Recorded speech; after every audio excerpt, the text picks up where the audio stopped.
Hi guys, welcome to ultimate channel. இன்றைக்கி நம்ம வீடியோவில் என்ன பார்க்க போகிறோன்னா ஹிப்பாலஸ் பருவக்காற்றை பற்றி பார்க்க போகிறோம். வாங்க வீடியோக்குள்ளே போகலாம்.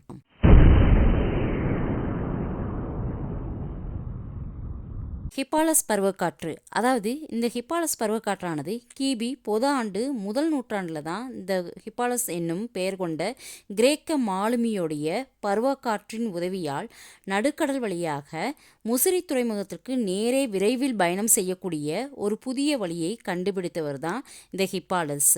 அது முதல் யவன கப்பல்கள் விரைவாகவும் அதிகமாகவும் சேர நாட்டு முசிறி துறைமுகத்துக்கு வந்து சென்றன. அந்த பருவக்காற்று யவனர் அதை கண்டுபிடித்தவர் பெயராகிய ஹிப்பாலஸ் என்பதையே சூட்டினார்கள். ஹிப்பாலஸ் பருவக்காற்றின் வழியில் யவன கடல் வணிகம் பெருகிற்று. கிரேக்க அறிஞரான இந்த ஹிப்பாலஸ்னால தான் பருவக்காற்றினுடைய பயனை உலகிற்கு உணர்த்த முடிந்தது. அதற்கு முன்னரே என் ஆற்றலை பயன்படுத்தி கடல் கடந்து வணிகம் செய்து அதில் வெற்றி கண்டவர்கள் தமிழர்கள் தான். இந்த வீடியோ உங்களுக்கு பிடிச்சிருந்துச்சுன்னா லைக் பண்ணுங்கள், ஷேர் பண்ணுங்கள், சப்ஸ்கிரைப் பண்ணுங்கள். தேங்க்யூ.